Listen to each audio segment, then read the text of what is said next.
और इस वक्त की बड़ी खबर, यूक्रेन को सैन्य मदद कर सकता है नाटो यूक्रेन की मदद कर सकता है, इसके संकेत मिलने अब शुरू हो चुके हैं। इस वक्त की सबसे बड़ी जानकारी, यूक्रेन को अब सैन्य ताकत मुहैया कराएगा नाटो।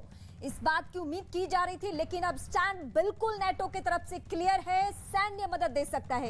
यानी ये जो लड़ाई है, अगर रूस ने अपने तेवर में नरमी नहीं बरती तो आने वाले दिन और भी भयावह हो सकते हैं, क्योंकि एक तो यूक्रेन अपनी ही ताकत, अपनी ही सैन्य ताकत, अपने ही लोगों के बलबूते वो रूस जैसे ताकतवर मुल्क से सामना कर रहा है। लेकिन इस बीच अगर ये खबर निकलकर सामने आ रही है कि नाटो सैन्य ताकत मुहैया करवाएगा, तो जाहिर सी बात है कि रूस को या तो झुकना पड़ेगा या तो फिर विश्व युद्ध के लिए तैयार रहना होगा, क्योंकि ये अब यहीं तक सीमित रहने वाला मामला नहीं है।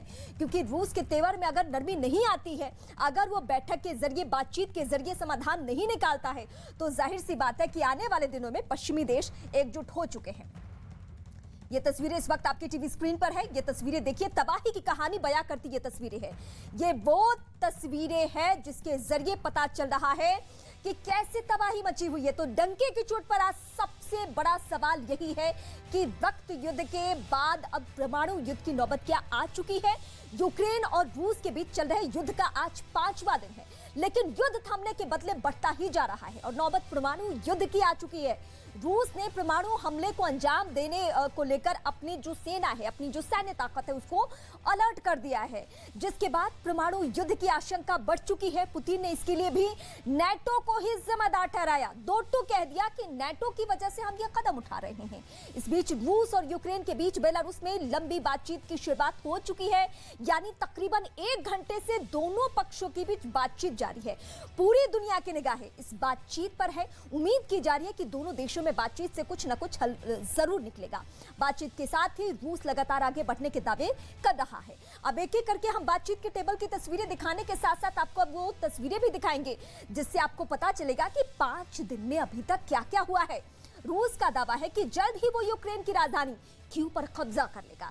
रूस यहां तक दावा कर रहा है कि उसने यूक्रेन के पूरे एयर स्पेस पर कब्जा कर लिया है। हालांकि यूक्रेन इसे नकार रहा है। यूक्रेन लगातार जारी रूसी हमलों का मुंहतोड़ जवाब देने के लिए कोई कसर नहीं छोड़ रहा है अपनी तरफ से। यूक्रेन का दावा है कि उसने कई टैंक तबाह कर दिए हैं, रूसी टैंक। वहीं यूक्रेन की जनता में रूस के खिलाफ गुस्सा देखने को मिल रहा है। कई जगहों पर लोगों ने रूस के टैंक तक को रोक दिया। ये महायुद्ध की 5 दिनों की 5 तस्वीरें।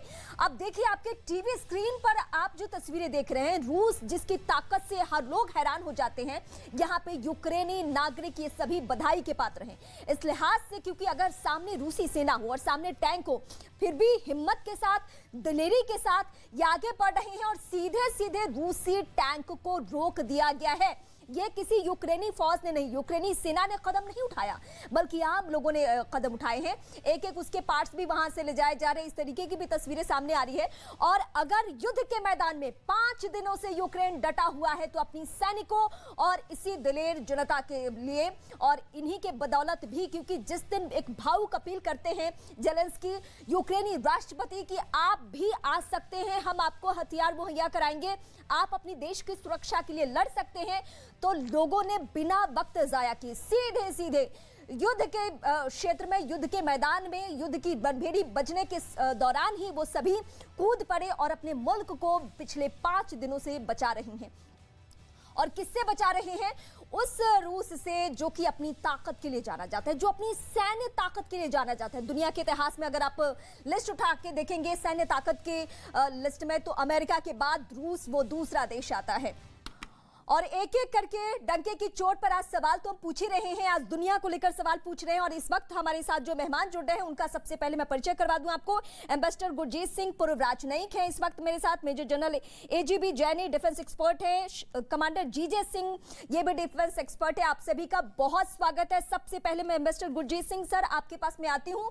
ये जो बातचीत की टेबल तैयार हो चुकी है, एक तरफ हम युद्ध की तस्वीरें दिखा रहे हैं कि 5वें दिन भी रूसी सेना पीछे नहीं हटी है, लेकिन बेलारूस में जो पिछले 1 घंटे से बातचीत चल रही है, क्या इस बातचीत से हम उम्मीद करें कि कुछ बात बन सकती है? धन्यवाद। नॉर्मली बातचीत जब होती है जबकि युद्ध विराम हो, हाँ। लेकिन यहाँ हम देख रहे हैं कि युद्ध तो चल रहा है और बातचीत साथ शुरू हो गई है। चलिए, ये कुछ तो नजर आया कि अंदेशा के शायद कुछ बात बन जाए, लेकिन जो बातचीत है वो असल में ये होगी कि उच्च स्तर पर रूस और यूक्रेन की बातचीत कैसे हो, तो टॉक अबाउट टॉक्स। दूसरा होगा युद्ध विराम कैसे किया जाए, और तीसरा है जो पॉलिटिकल सॉल्यूशन रूस चाहता है उसका जवाब यूक्रेन कैसे देगा। अब इस हालात में यूक्रेन रूस के संबंध में अपने को दोस्ती तो नहीं मान सकता, वो दुश्मनी ही मानेगा, लेकिन युद्ध के पहले दोस्ती शायद हो सकती थी और न्यूट्रलिटी हो सकती थी। तो इस समय तो रूस ने अपनी जो सिचुएशन है बड़ी गंभीर कर चुकी है। तो ये मैं भी बड़े क्लोजली देख रहा हूं कि इस टॉक से अब क्या निकलता है। सर मैं आपके पास आती हूं, लेकिन एक बार फिर से अपने दर्शकों के सामने ये तस्वीरें जरा दिखा दूं। ये दो तस्वीरें आपके टीवी स्क्रीन पर, ये दो तस्वीरें दुनिया देख रही है इस लिहाज से क्योंकि पहली तस्वीर जो है वो बेलारूस में है। बेलारूस में रूस के और यूक्रेन के दोनों के ही जो ऑफिसर हैं वो यहाँ पे प्रतिनिधिमंडल बैठ के बातचीत कर रहे हैं, और बातचीत से दुनिया को उम्मीद ये है कि शायद ये विश्व युद्ध का खतरा जो मंडरा रहा है शायद वो टल जाए, शायद 5 दिनों बाद यूक्रेन में शांति बहाल हो जाए। लेकिन क्या होने जा रहा है इसके लिए थोड़ा इंतजार करना होगा। लेकिन इस बीच ये जो हम दूसरी तस्वीर आपको दिखा रहे हैं, ये यूक्रेनी सेना की तरफ से जो जारी किया हुआ वीडियो है वो दिखाया जा रहा है कि हम कैसे रूस की सेना से लोहा ले रहे हैं। और आपको नीचे टीवी स्क्रीन पर महायुद्ध के 5 दिन की 5 तस्वीरें अलग अलग इलाकों की दिख रही है। ये पूरी तस्वीर इस तरीके से निकलकर सामने आ रही है कि कुछ भी कहना असंभव है। अभी इस बात को लेकर उम्मीद भी हम नहीं कर सकते हैं कि शायद ये युद्ध खत्म हो जाए। और ये धमाके की तस्वीर रहायशी इलाके में कैसे ताबड़तोड़ हमले किए जा रहे हैं रूस की तरफ से। एक तरफ रूस कल शाम से लेकर आज तक प्रेशर डाल रहा था कि आप बेलारूस में आइए, बेलारूस में बैठ के बातचीत करेंगे, लेकिन बातचीत के अलावा कैसे ये खंजर चला रहा है उसकी तस्वीरें देखिए, कैसे गोले बारूद दाग रहा है उसकी बानगी देखिए। ये शहर के बीचों बीच रिहायशी इलाके में इस तरीके से गोले बारूद दागना, हवाई फायरिंग करना, हवाई हमले करना, ये दर्शाता है कि रूस हर हाल में तख्ता पलट चाहता है। रूस हर हाल में चाहता है कि उसका कब्जा हो, लेकिन जब उसको लग रहा है कि यहां तो जान देने तक पे यूक्रेनी सेना उतारू है, यूक्रेनी राष्ट्रपति तक कह चुके हैं कि हम पीछे किसी भी सूरत में नहीं हटने वाले हैं। उसके बाद रूस को समझ में आ गया है कि अपनी ताकत दिखाने के साथ साथ हमें शांति की अपील भी करनी होगी, हमें टेबल टॉक के लिए भी तैयार रहना होगा। और यही वजह है कि पिछले 1 घंटे से बातचीत हो रही है। 1-2 नहीं बल्कि रूस क्या कदम उठा रहा है, ये 3 तस्वीरों को देखकर आप समझिए। ये 3 तस्वीरें आपके टीवी स्क्रीन पर, और तीनों ही तस्वीरें बता चुकी है कि क्या वहां पे चल रहा है। यानी रूस अशांति फैलाए हुए है पूरे यूक्रेन में। Major general AGB जैनी defence expert है आपके पास, मैं सर आती हूं। सर ये तस्वीरें यकीनन आप भी देख रहे होंगे, और इन तस्वीरों को देखने के बाद क्या हम ये उम्मीद करें कि बातचीत के जरिए समाधान निकलेगा? क्योंकि रूस अपनी सैन्य ताकत ही नहीं दिखा रहा, वो तो धमकी दे रहा है परमाणु हमले की, वो तो धमकी ये दे रहा है कि ये तो हम नाटो के वजह से कर रहे हैं, नाटो के दखल के बाद हमने धमकी दी है परमाणु हमले की। देखिए सबसे पहले अच्छी बात तो ये है कि आपस में बातचीत करने के लिए राजी हुए हैं दोनों साइड, क्योंकि ये पहला कदम है। जो तबाही हो रही है वहां पर और जो हम मौते आलाम देख रहे हैं वो अब कम हो जाएगा, क्योंकि अब बातचीत से ही सलूशन निकलेगा। किसी भी इस किस्म की प्रॉब्लम का सलूशन लड़ाई नहीं है, लेकिन बातचीत से ही इसका सलूशन निकलेगा। लेकिन इतना कहने के बाद मैं ये जरूर कहूंगा कि पहले तो जेलेंस्की बोल रहे थे कि हम नो कंडीशन पे टॉक करेंगे, कि कोई प्री कंडीशन नहीं होनी चाहिए। फिर उसके बाद में उन्होंने प्री कंडीशन लगा दी कि सीज फायर करो, भाग जाओ, चले जाओ, अपनी जान बचाओ। और तो देखिए सीज फायर तो डिसाइड होगा तभी होगा, क्योंकि किसी भी टॉक में कुछ लेना पड़ेगा, कुछ देना पड़ेगा। सबसे पहली बात होगी इस टॉक में सीज फायर। सीज फायर होने के बाद फिर लेन देन, क्योंकि कोई भी टॉक्स में अगर आपको कुछ चाहिए तो आपको कुछ देना भी पड़ेगा। जो पुतिन मांग रहे हैं, जो रशिया मांग रहे हैं, वो उनको देना पड़ेगा, और जो इनकी मांगे हैं उसमें रशिया भी एक कदम आगे बढ़ा सकता है। अब रही बात ये कि फायरिंग हो रही है और ये बॉम्बिंग कर रहे हैं और ये दबाव डाल रहे हैं, 2014-15 के दौरान प्रेशर को मेंटेन रखने के लिए सर 2014-15 के दौरान मिन्स्क समझौता भी हुआ, लेकिन रूस ने नहीं मानी वो बातें, नहीं शर्तें मानी, और यही वजह है कि आज यूक्रेन इस हालत में है। तो आज हम कैसे उस पर यकीन कर ले कि अगर टेबल टॉक में कुछ शर्तों के साथ बातचीत और समझौता होता भी है तो आने वाले दिनों में वो इस तरीके से दखल नहीं देगा?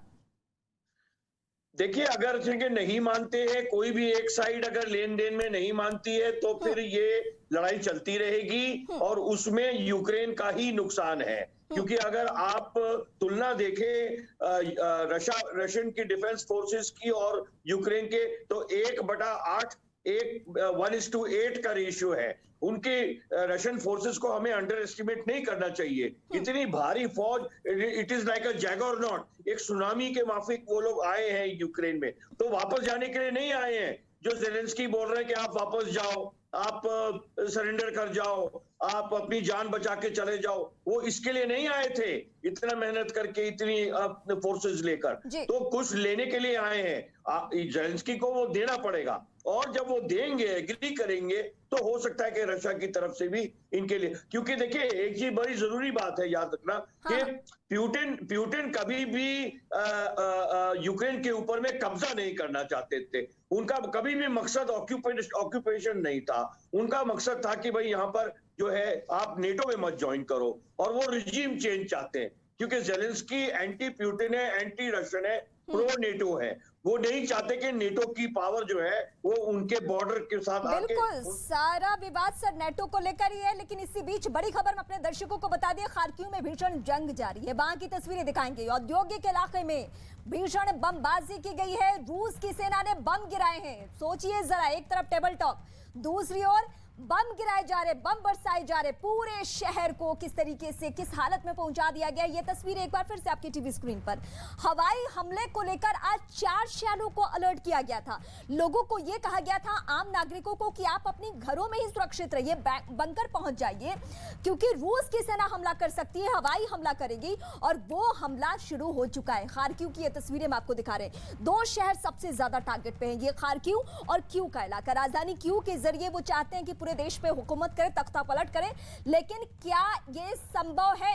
लेकिन एक के बाद एक ये धमाकों की आवाज जो यूक्रेन से लोग बता रहे हैं, जिनसे भी हमारी बातचीत हो रही है, उनका कहना है कि धमाकों की आवाज तो यहाँ पे आम हो चुकी है, क्योंकि 1 मिनट में कई धमाके। आप समझ सकते हैं कि वो शहर कैसे दहल रहा है, किस तरीके से हालात बने हुए हैं। ये खार्किव की तस्वीरें आपकी टीवी स्क्रीन पर, और टीवी स्क्रीन की ये तस्वीरें दिखाने का मकसद बिल्कुल साफ है कि क्या उस रूस पे भरोसा हमें करना चाहिए जो रूस एक तरफ गोले दाग रहा है, दूसरी तरफ वो बेलारूस में बैठकर जबरदस्ती बात कर रहा है। और बात भी क्या कर रहा है, अपनी शर्तों को थोपने की कोशिश यूक्रेन पर कि आप नेटो से अपने संबंध खत्म कर लीजिए। मैं सीधे कमांडर जीजे सिंह के पास जाती हूं। सर, मुझे आपसे ये तस्वीरें दिखाने के साथ साथ दर्शकों को ये समझना है कि क्या रूस पे हम भरोसा करने की स्थिति में है? क्या हम रूस पे यकीन करें?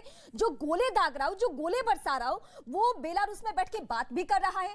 क्या उस पे हम इस तरीके से यकीन करें कि शर्तों के साथ वो बैठक कर रहा है, और शर्त ये क्लियर शर्त कि आप नेटो से संबंध अपने खत्म कर लीजिए? बिल्कुल नहीं, क्योंकि ये जो तस्वीरें दर्शा रही हैं, जैसे आपने कहा कि दोनों साइडों ने, चाहे वो प्रेसिडेंट पुतिन हो या प्रेसिडेंट ज़ेलेंस्की हो, दोनों ने अपनी हार्ड पोजीशन ले ली है।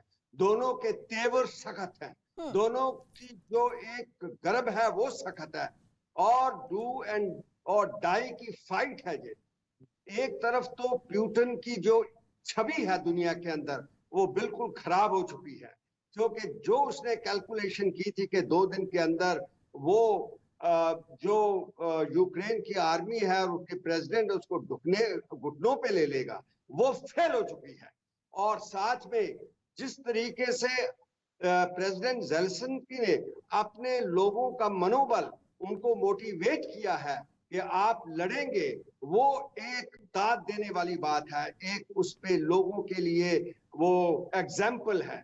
और साथ में मैं ये कहूंगा, जिस तरीके से रशिया ने आज ये धमकी दी है, लोगों को बताया है कि आप अगले 24 घंटों में ये सारे शहरों को छोड़ के चले जाएंगे, इस बात की ये इंडिकेशन है कि अभी वो कारपेट बॉम्बिंग का मतलब कि वो सारे शहर के ऊपर जैसे दरी बिछा दी जाती है, वैसे वो बॉम्बिंग करेगा, फ्लैटनिंग करेगा उसे।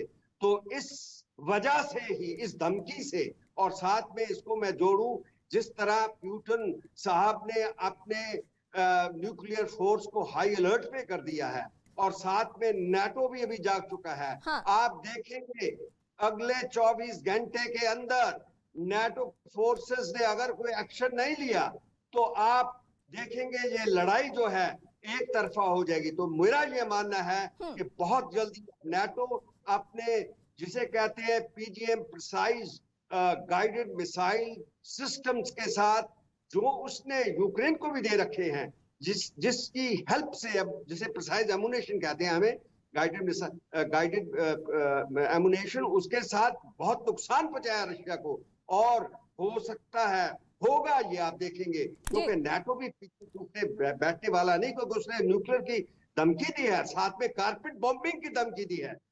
आप देखेंगे कि बहुत जल्दी नेटो की फोर्सेस एक्शन में आ जाएंगी और ये जो दिशा है मुझे तीसरे युद्ध की तरफ लग रही है, ये पीछे हटने वाली बात। बिल्कुल, बहुत बड़ी बात सर आपने कही है, बहुत बड़ी बात, और उसकी तस्दीक ये तस्वीरें कर रही है। जो आप कह रहे हैं कि तीसरे विश्व युद्ध की ये आहट है, वाकई यही आहट है। ये तस्वीरें आप देखिए, ये दो तस्वीरें दुनिया देख रही है। ये सिर्फ भारत की निगाहों में नहीं, ये दुनिया की निगाहों में, इस लिहाज से क्योंकि ये यूक्रेन का वो हिस्सा जहां पे गोले दागे गए, बम बरसाए गए, हवाई हमले किए गए, आम नागरिकों की जान से खिलवाड़ किया गया, यहां तक कि कई टैंकों में आग लगा दी गई, बहुत सारे कदम उठाए गए।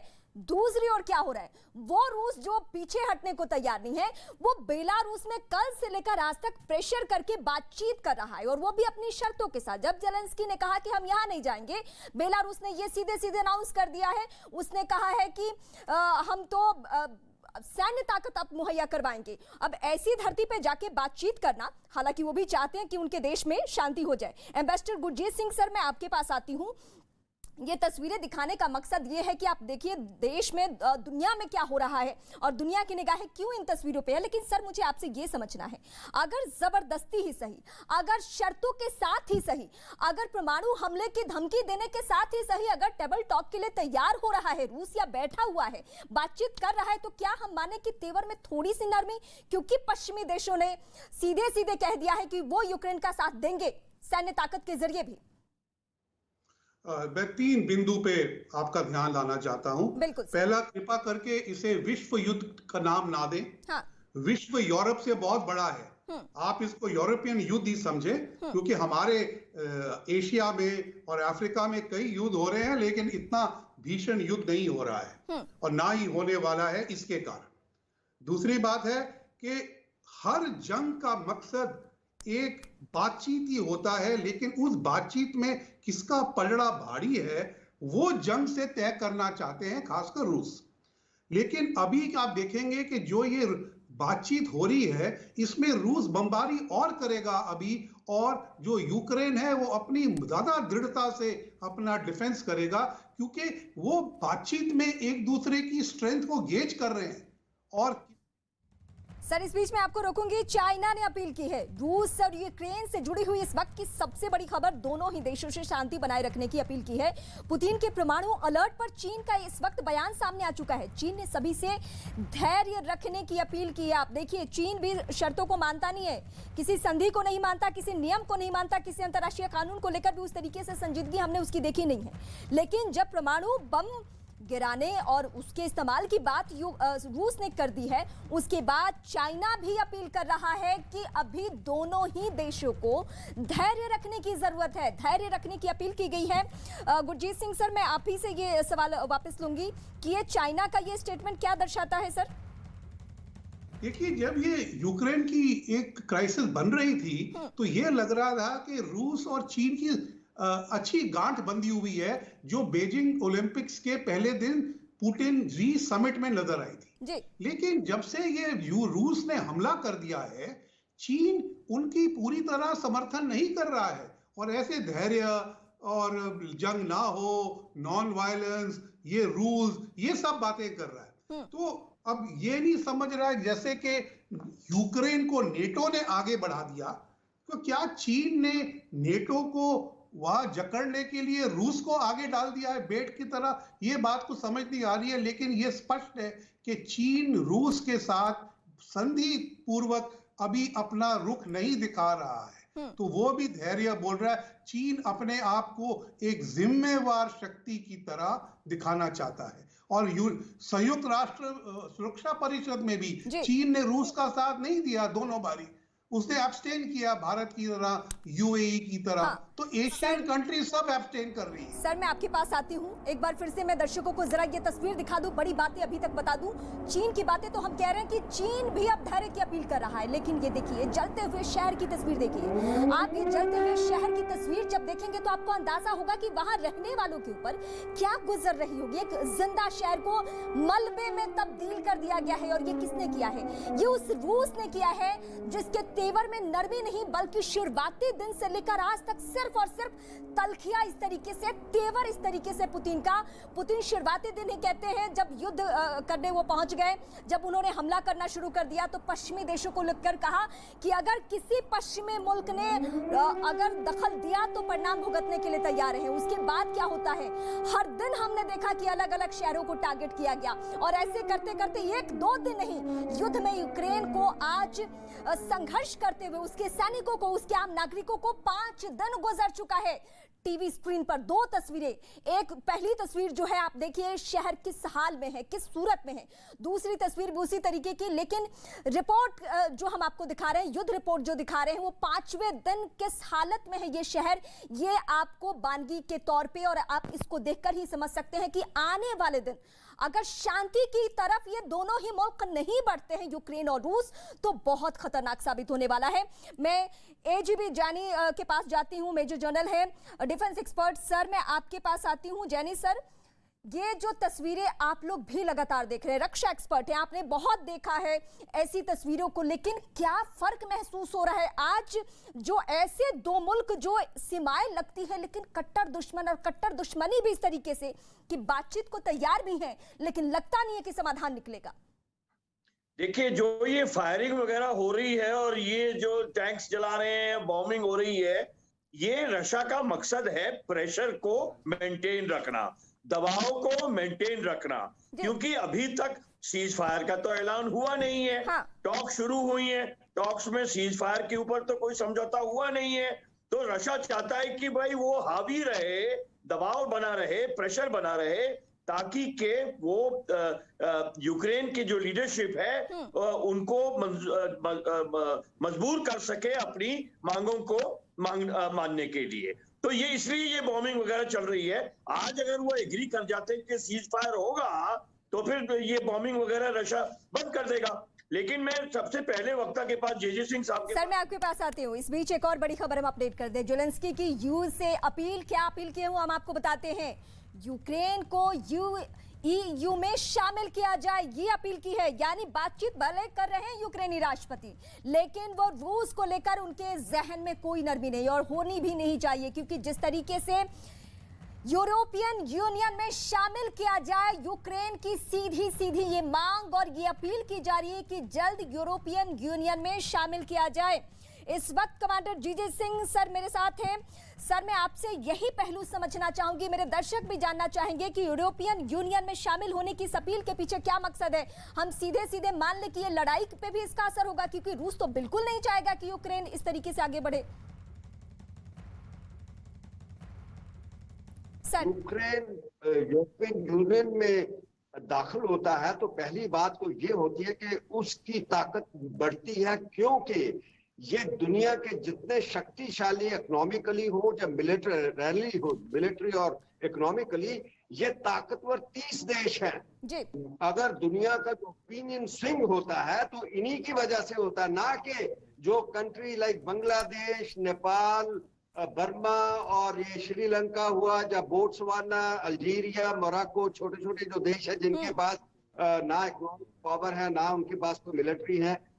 तो ये 30 जो देश हैं यूरोप के, जैसे कि इंग्लैंड हुआ, उसके साथ जर्मनी हुआ, फ्रांस हुआ, इटली हुआ, ये जो ताकतवर देश ज्यादातर यूरोप के हैं और उसके साथ नेटो के जो मेंबर्स हैं। हाँ। अभी दुनिया की सर मैं इसको समझती हूँ आपसे, लेकिन इस बीच एक और बड़ी खबर, यूक्रेन के राष्ट्रपति की बड़ी अपील।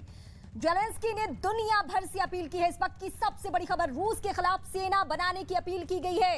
ये दुनिया से अपील है, दुनिया भर के वॉलंटियर को बुलावा भेजा है। किसने अपील की है? किसने पुतिन के खिलाफ एकजुट होने की अपील की है? यूक्रेनी राष्ट्रपति ने। पहले उनकी एक अपील आती है कि यूरोपियन यूनियन में उन्हें शामिल किया जाए। दूसरी अपील दुनिया के सामने कि रूस के खिलाफ सेना तैयार की जाए, यानी किसी भी मोर्चे पे वो पीछे हटने को तैयार नहीं है। उनका मानना है कि रूस को सबक सिखाने का समय यही है। इसी वक्त में अगर दुनिया साथ दे दे तो वो सबक सिखा दे।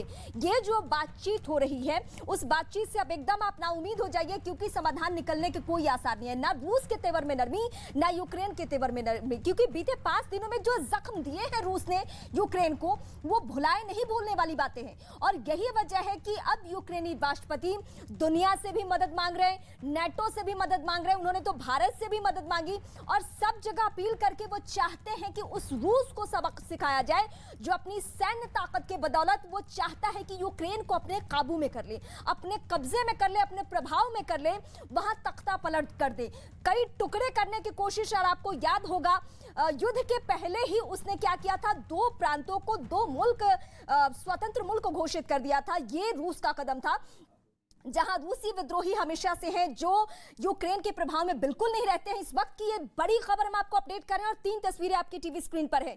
ये 3 तस्वीरें इस वक्त आप देखकर समझ सकते हैं कि आपके मन में अगर ये जरा सा भी है भ्रम कि ये युद्ध खत्म होने जा रहा है, तो ऐसा बिल्कुल नहीं होने जा रहा है, क्योंकि जो आसार बन रहे हैं उसको देखकर हम कह रहे हैं, हम सब उम्मीद करते हैं कि युद्ध खत्म हो जाए, लेकिन फिलहाल जो तेवर है दोनों ही मुल्कों का, उसको देखकर बिल्कुल नहीं कह सकते। एम्बेसडर गुरजीत सिंह सर, पूर्व राजनयिक, इस वक्त मैं एक बार फिर आपके पास आऊंगी। सर, ये पश्चिमी देशों का दखल जो है यही नागवार गुजरा किसको? पुतिन को। ये नाटो का दखल जो है यही नागवार गुजरा किसको? पुतिन को। लेकिन अब ये दुनिया से अपील, यूरोपियन यूनियन में शामिल होने की अपील यूक्रेन की, और इस बीच नाटो का खुलकर सामने आ जाना, क्या लगता है बात बनेगी या बात और बिगड़ जाएगी? ये तो बात बिगड़ने वाली बातें हैं। हाँ। क्योंकि देखिए, यूरोपियन यूनियन में यूक्रेन का शामिल होना तो बहुत दूर की बात है। आज तक टर्की ईयू में नहीं शामिल हो पाया है। ईयू का तो बहुत लंबा प्रोसेस होता है। ये तो बात बनाने की बात है कि देखिए नेटो नहीं, चले हम ईयू में घुस जाएं। ईयू कौन सा आपका इंतजार कर रहा है? दूसरी बात रही कि ये मैं दुनिया भर के अब नए जिहादी इकट्ठे कर लूं रशिया से लड़ने के लिए। जैसे जब सोवियत संघ अफगानिस्तान में आया था, उस समय अमेरिका ने जिहादी घुसेड़ दिए थे, और जो बाद में आज तक आपको तंग कर रहे हैं। ऐसी चीजें नहीं करनी चाहिए। हमें कोशिश करनी चाहिए रूस की बात समझने की। हाँ, रूस ने गलत किया है जंग छेड़कर, लेकिन रूस की जो सुरक्षा में एक कमी है वो उसकी पर्सनालिटी में घुसी हुई है, उसको एड्रेस करना चाहिए। अब बार बार उस पर हमला करके तो वो एड्रेस नहीं हो सकता है, लेकिन रूस ने हमला किया है। अब ये जो खट्टी अम्बी उसने खाई है, ये उसके दांत खट्टे करेगी। बिल्कुल सर, मैं आपके पास आती हूं, लेकिन फिर हमारे दर्शकों के सामने एक एक करके तस्वीरें, बड़ी बातें अभी तक शर्तों के साथ ये बातचीत हो रही है। ये जो बेलारूस की बातचीत है जो तकरीबन 1 घंटे से ज्यादा गुजर चुकी है, वो शर्तों के साथ। क्योंकि आप ये मलबे की तस्वीर देखिए, ये गुबार देखिए, आप ये जरा बम बारूद की तस्वीरें देखिए, उसको देखने के बाद आपको लगता है कि कोई समाधान आज के आज निकल जाएगा। अगर बातचीत की शुरुआत भी होती है तो वक्त लगेगा, वक्त इतना लगेगा कि ये खटास दूर होनी पड़ेगी। ये जो कड़वाहट दोनों मुल्कों में बढ़ चुकी है, और जो सैकड़ों लोगों की जाने गई है, जो लाखों लोग बेघर हुए हैं, जो जख्म एक एक नागरिक को मिला है, वो रोते बिलखते लोगों की जो तस्वीरें हमने दिखाई है, क्या इन सब का हिसाब है रूस के पास? एक एक जिंदा शहर को जो उसने मलबे में तब्दील करने की कोशिश की है, क्या इसका जवाब दिए बगैर यूक्रेनी राष्ट्रपति को पीछे हट जाना चाहिए? क्या बातें मान लेनी चाहिए? ये दुनिया देख रही है। और हालांकि पश्चिमी देशों के दखल से ये बातें बिगड़ रही है, ये सच है, लेकिन जो रूस का बीते 5 दिनों में कदम रहा है वो इस तरीके का कदम है कि परेशानियां बहुत ज्यादा बढ़ चुकी है। मेजर जनरल एजीबी जैनी सर, मैं आपसे यही तस्वीरें दिखाने के साथ साथ मैं सवाल जानना चाहती हूं, क्योंकि इतने जख्म मिलने के बाद, जब लाखों लोग बेघर हो चुके हो, जब सैकड़ों की तादाद में जाने चली गई हो, जहां रूसी लोग भी अपील कर रहे हो रूस से, पुतिन से कि आप युद्ध टाल दीजिए। और इस बीच एक और बड़ी खबर, मैं सर आपके पास आती हूं, रूस के न्यूक्लियर फोर्स को लेकर क्या अभी स्टेटमेंट है पुतिन का, वो मैं बताती हूं आपको। रूस का न्यूक्लियर दस्ता तैयार है, इस वक्त की सबसे बड़ी ब्रेकिंग। रूस के न्यूक्लियर फोर्स पर इस वक्त की सबसे बड़ी खबर अपडेट के साथ। रूसी रक्षा मंत्री ने पुतिन को क्या बताया है, ये हम आपको बताते हैं। रूस का न्यूक्लियर दस्ता तैयार है। एजीबी जैनी सर, ये रूस का न्यूक्लियर फोर्स तैयार है, परमाणु हमले की बात कही जा रही है और अलर्टनेस इस तरीके से, यानी 5 दिन की जो तबाही की तस्वीरें हमने दिखाई उससे ज्यादा भयावह तस्वीरों की तैयारी में है इस वक्त रूस। देखिए 2-3 बातें हैं। पहले तो मुझे ये टॉक्स में जो है कोई इमीडिएट रिजल्ट निकलते हुए नहीं दिख रहा। हाँ। क्यों मैं ये सोच रहा हूं, क्योंकि देखिए कल तक तो ज़ेलेंस्की बात कर रहे थे कि जो टॉक्स होनी चाहिए वो अनकंडीशनल होनी चाहिए। उसके बाद में उन्होंने 3 कंडीशन लगा दी, सीज फायर करो, अपनी जान बचा के भाग जाओ और वापस चले जाओ। फिर शाम तक, इससे पहले के टॉक शुरू हुई, उन्होंने एक और लगा दी शर्त कि अब हमको इमीडिएटली तुरंत ईयू में मेंबरशिप पर जाना चाहिए। तो यानी कि मतलब आप आए तो टॉक के टेबल पे बिना कंडीशन के, और आने से पहले आपने 4 कंडीशन लगा दी। तो इसमें से कुछ निकलने वाला नहीं है।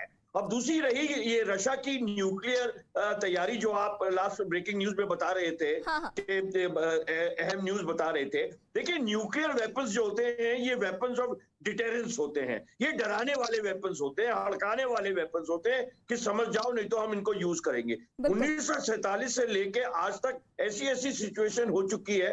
क्यूबा क्राइसिस हुई है और भी कई क्राइसिस हुए हैं, लेकिन न्यूक्लियर वेपन इस्तेमाल नहीं हुए हैं। Nuclear weapons are a deterrence basically and not for use. तो इससे हमें नहीं डरना चाहिए कि उनके न्यूक्लियर मिसाइल सब तैयार हैं और रेडीनेस में खड़े हैं। वो तो ऑर्डर देगा ही, वो डराने के लिए, भड़काने के लिए और इनको बोलने के लिए कि भाई मेरी बात मान जाओ।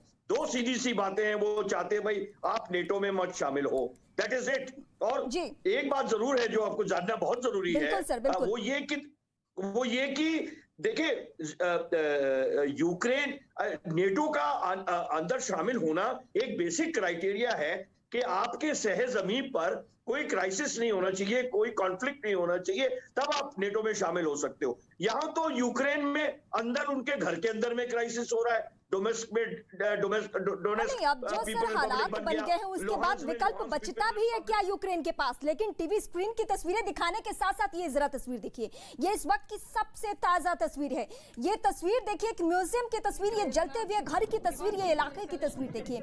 यहाँ जो हम सुबह से आपको आगाह कर रहे थे, आपको बता रहे थे कि हवाई हमले को लेकर प्लानिंग की है रूसी सेना ने। वो कैसे हवाई हमले किए गए हैं, जहां तहां गोले बरसाए गए, कोई पहचान नहीं, उसमें लोग रह रहे हैं, कितने की नुकसान होगी, कितना क्षति होगा, कितना ये ऐतिहासिक इमारतों को सबको टारगेट करके ये पूरा शहर किस तरीके से बना दिया है रूसी सेना ने। आप जरा देखिए, क्या ऐसे वक्त में भी बातचीत के लिए हमें कोई उम्मीद रखनी चाहिए? बिल्कुल नहीं। ये तो एक नासमझ आदमी भी इन तस्वीरों को देखकर समझ सकता है कि रूस की प्लानिंग क्या है, रूस की मंशा क्या है, उसकी समानांतर प्लानिंग किस तरीके से चल रही है। एक तरफ एक मलबे में तब्दील कर दो पूरे यूक्रेन को और दूसरी तरफ बैठ के वहां पे बातचीत करो। ये दिखावा किस लिए, किसको दिखाने की कोशिश कर रहा है? मैं सीधे कमांडर जीजे सिंह के पास जाती हूँ। सर 2 तस्वीरें इस वक्त बताया जा रहा है कि सर मेरे साथ गुरजीत सिंह सर है। सर ये 2 तस्वीरें दरअसल मैं इस वक्त दिखा रही हूं और हमने सुबह में अपने दर्शकों को ये कहा था कि ऐसी संभावना है, ऐसी आशंका जाहिर की जा रही है कि शायद अलग अलग शहरों में बम गिराए जा सकते हैं, हवाई हमला होगा, वो हो रहा है। तो ये बातचीत का दिखावा क्यों, किसके लिए ये रूस बातचीत का दिखावा कर रहा है? रूस अपना जो मकसद है उसको पूरा करना चाह रहा है। हाँ। वो पूरा यूक्रेन को नष्ट करके तो नहीं जीत सकता ना। तो अब ये जो जंग है वो यूक्रेन पे दबाव बनाया जा रहा है कि वो रूस की बात मान ले और बातचीत में वो आ जाए और वो हम सुलझा ले। लेकिन ये जंग जो हुई है इससे तो यूक्रेन और उखड़ गया है। इसलिए हालात अब जो जंग से पहले थे और अब हैं, इनमें बहुत अंतर है। और अब तो रूस अपना मकसद नहीं, नेटो के मकसद के शिकंजे में आ गया है। बिल्कुल सर, मैं आपके पास आती हूँ। इस बीच में तस्वीरें एक बार फिर से अपने दर्शकों को दिखाऊं। ये एक एक करके तस्वीरें। पहली तस्वीर उसी जलते हुए इमारत की तस्वीर, जो ऐतिहासिक इमारत है लेकिन टारगेट आज इसको भी किया गया। दूसरी तस्वीर रिहायशी इलाके को ऊपर से गोले बारूद दागे गए। तीसरी तस्वीर एक ऐसा शहर जिसकी पहचान अलग तरीके की रही है, लेकिन ये शहर अब बिना लोगों के है, सूना हो चुका है, मलबे में तब्दील हो चुका है ये शहर। ये एक एक करके तस्वीरें दिखाने का मकसद बिल्कुल साफ है कि हम सब उम्मीद कर रहे थे कि बेलारूस की सरजमी पे अगर बातचीत हो रही है तो हो सकता है कि इस बातचीत के जरिए रास्ता निकले, राहें ऐसी तैयार हो कि शांति कायम हो जाए पूरे यूक्रेन में। लेकिन इन तस्वीरों को देखने के बाद आप सभी यकीनन नाउमीद हो गए होंगे और हम सब भी यही नाउमीद हो रहे हैं, क्योंकि अब इनको देखने के बाद तो नहीं लगता है कि रूस अपने तेवर में कोई बदलाव कर रहा है। रूस के तेवर में कोई बदलाव नहीं है। जो मुल्क अंतरराष्ट्रीय नियमों को ताक पे रखते हुए न्यूक्लियर धमाके की बात करें, वो अपने न्यूक्लियर फोर्सेस को अलर्ट पे डाले, आप इसी से समझ सकते हैं उसकी मंशा क्या है। वो एक साथ कितने लोगों को टारगेट पे लेके चल रहा है, आप खुद समझ सकते हैं। यूरोपियन कंट्री पूरे उसके टारगेट पे है। यूरोप को वो किसी भी सूरत में नहीं चाहता कि वहां नेटो का दखल बढ़े, और यही वजह है कि चारों तरफ से घेरेबंदी इसकी हो चुकी है। किसकी? यूक्रेन की। लेकिन यूक्रेन अपने ये जख्म बीते 5 दिनों में जो रूस से मिले हैं वो नहीं भूल सकता, किसी भी सूरत में नहीं भूल सकता। यही वजह है कि अगर वो बातचीत के टेबल पे है तो यूक्रेनी राष्ट्रपति वहां से भी ये अपील कर रहे हैं कि दुनिया मुझे मदद करे, मुझे दुनिया सैन्य मदद पहुंचाए, मैं लड़ना चाहता हूं। अपने पहले नागरिकों से मदद मांगते हैं, पहले सेना से मदद मांगते हैं, अब वो दुनिया से अपील कर रहे हैं। जैनी सर, ये तस्वीरें दिखाने का मकसद बिल्कुल साफ है कि हमारे दर्शक जाने कि रूस का स्टैंड इस वक्त क्या है। अगर कोई भ्रम में है रूस को लेकर, उसको लगता है कि पुतिन शायद नरमी दिखा दे, तो ये भ्रम शायद आज दूर हो जानी है। सर देखिए, रूस का स्टैंड बड़ा क्लियर है। हाँ। कि यूक्रेन जो है वो नेटो में ना जाए, और वो हद मुमकिन इस दबाव डालेगा, प्रेशर डालेगा, अपने न्यूक्लियर बटन को भी तैयार करेगा, ये दिखाने के लिए कि आप मेरी बात मान जाओ, नहीं तो हम कुछ मानने वाले, हम पीछे हटने वाले नहीं है। हाँ। लेकिन जो इन्होंने डिमांड करी है जेलेंस्की ने कि भाई नेटो वाले मेरे साथ में आओ, दुनिया वाले मेरे साथ में आओ, सारे लोग साथ में आके हम रशिया को हराएंगे और उनको पीछे हटाएंगे, ये सब गीदड़ भपकी है। ये सब गीदड़ भपकी है, बहुत लेट है, ये सब गीदड़ भपकी है। क्योंकि आज तक देखिए आप, नेटो का एक भी देश उनके सपोर्ट में नहीं आया। हाँ। सिर्फ बैठे हुए वॉशिंगटन में और लंदन में और पेरिस में और कनाडा में बैठे हुए स्टेटमेंट्स दे रहे हैं कि हम ये कर देंगे और रूस का नुकसान हो जाएगा, रूस को भुगतना पड़ेगा। लेकिन आया कौन? Not a single boot on the ground. खाली हथियार देने से या 2 मिसाइल देने से या 4 हवाई जहाज देने से जेलेंस्की नहीं जीत सकता रूस को। और अब जब नेटो वाले ही नहीं आए उसके समर्थन में, तो वो दुनिया से क्या गुहार कर रहा है कि दुनिया वाले आ जाओ सारे के सारे हमारे को आने को। अरे जो जो जो जो जो उसके खुद के दोस्त थे वो तो आए ही नहीं उसको मदद करने के लिए।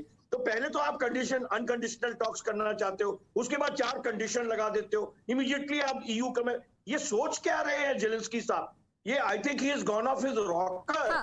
एंड इस तरीके से तो यूक्रेन का ही नुकसान होगा। पहलू आपसे समझना है इस वक्त, मुझे आपसे यही समझना है कि ये पश्चिमी देशों ने पहले यूक्रेन को उस तरीके से ताकत मुहैया कराई, और वो ताकत सैन्य ताकत नहीं थी। ये कहना कि हम आपके साथ, हम आपके सपोर्ट में हैं, लेकिन आखिर वक्त में इस तरीके से छोड़ देना कि बीते 5 दिनों में ये स्थिति हो गई है, तो पश्चिमी मुल्कों को क्या वो अंतर्राष्ट्रीय मंच पे एक्सपोज करना चाहते हैं रूस को? क्या रूस की किरकिरी हो रही है, ये उनको सुकून पहुंचा रहा है?